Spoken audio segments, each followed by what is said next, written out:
অত্যন্ত গুরুত্বপূর্ণ রাজনৈতিক এবং অর্থনৈতিক ইস্যু যুক্ত রয়েছে এই প্রশ্নের সঙ্গে। শিল্পক্ষেত্রে নতুন সরকারের কাজে উন্নতি এসছে, উন্নয়ন এসছে এমনটা মনে করছেন ২৭% মানুষ। একই রকম আছে এমনটা মনে করছেন ৫৮% মানুষ। আর অবনতি হয়েছে এমনটা ভাবছেন ১৫% মানুষ।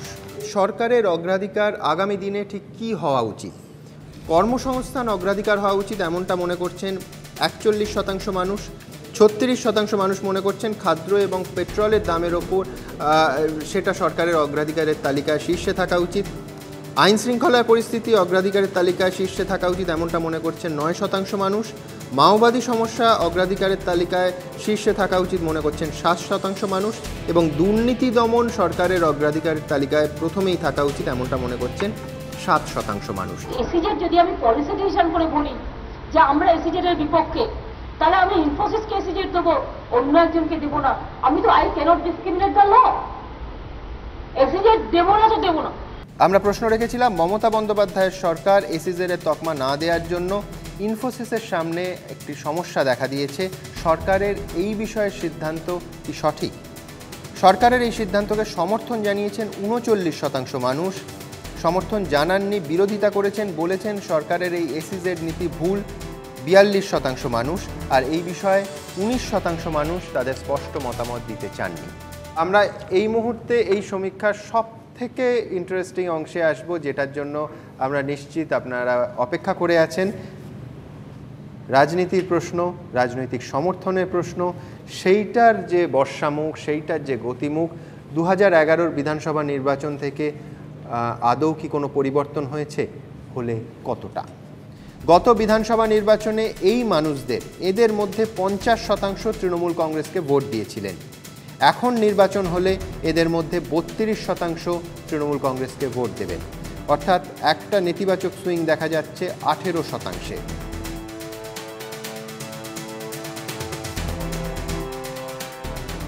গত বিধানসভা নির্বাচনে এদের মধ্যে ১৩% সিপিএমকে ভোট দিয়েছিলেন।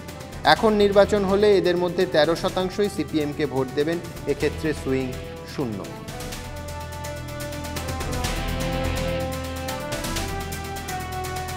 তৃণমূল কংগ্রেসের ভোটের শতাংশ কোথায় কেমন? আমরা কলকাতা, উত্তরবঙ্গ এবং দক্ষিণবঙ্গ এইভাবে 3টি ভাগে ভাগ করেছি এই পরিসংখ্যানকে। কলকাতার ক্ষেত্রে আমরা দেখতে পাচ্ছি গত বিধানসভা নির্বাচনে তৃণমূল কংগ্রেস পেয়েছে 52% সমর্থন। এখন যদি নির্বাচন হয়, এখন বলতে আমাদের সমীক্ষার যে পিরিয়ডটা আছে 27 এপ্রিল থেকে 10ই মে 2012, সেইটাই মিন করছি আমরা। এখন যদি নির্বাচন হয় তাহলে তৃণমূল কংগ্রেস পাবে 29% ভোট, 52 থেকে কমে 29%, অর্থাৎ এখানেও একটা নেতিবাচক সুইং 23%। দক্ষিণবঙ্গে গত বিধানসভা নির্বাচনে তৃণমূল কংগ্রেস পেয়েছে 57% মানুষের সমর্থন। এখন নির্বাচন হলে পাবে 35% মানুষের সমর্থন, অর্থাৎ এক্ষেত্রেও একটা নেগেটিভ সুইং 22% মানুষের। অনেক বড় সুইং হয়েছে পশ্চিমবাংলায়, 7% সুইং হয়েছে, 7 থেকে 8% বোধহয় সুইং এগেনস্ট দ্য লেফট। তাতে এই এত বড় পরিবর্তন হয়েছে। 22%, 23%, 18% स्विंग। उमेश, आपसे जानना चाहेंगे, द टेलीग्राफ अखबार के सीनियर एडिटर आशीष चक्रवर्ती जो बोल रहे हैं कि इंडियन इलेक्टोरल हिस्ट्री में ये जो स्विंग का परसेंटेज आपके समीक्षा में सामने आया है, कभी 22%, कभी 23%, कभी 18%, तो वो थोड़ा एबनॉर्मल है, थोड़ा अननेचुरल है। इसका क्या एक्सप्लेनेशन है आपके पास उमेश? इस सर्वे का ऑब्जेक्टिव ये नहीं था कि अगर अभी इलेक्शन होते हैं तो किस पार्टी को कितना वोट मिलेगा या सीट मिलेंगी। Objective was to assess the performance of the current government and the sampling भी हमने फिर उसी हिसाब से किया। अगर ऑब्जेक्टिव होता to do a election prediction तो हम सैम्पलिंग अलग तरीके से करते, फिर हम सैम्पलिंग करते कॉन्स्टिट्यूएंसी वाइज।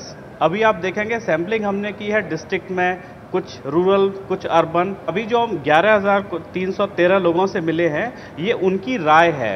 ये उन्होंने कहा है कि अगर इलेक्शन होते हैं तो हम इस पार्टी को ভোট দেंगे। আমি এক কথাই বলেছিলাম, এত ব্যাখ্যা টাক্কা না করে, যে আসলে এটা স্বপ্নভঙ্গের বর্ষপূর্তি। না, এটাতে আমার আপত্তি আছে, কারণ আপনি ভোটিং শেয়ারের সঙ্গে এইটাকে তুলনা করছেন। না, আমি ভোটিং শেয়ারের সঙ্গে না না, কিন্তু আপনি যখন বলছেন আকাঙ্ক্ষা, মানুষের আকাঙ্ক্ষার সঙ্গে, মানুষের আকাঙ্ক্ষার তো কোনো সার্ভে হয়নি আগে।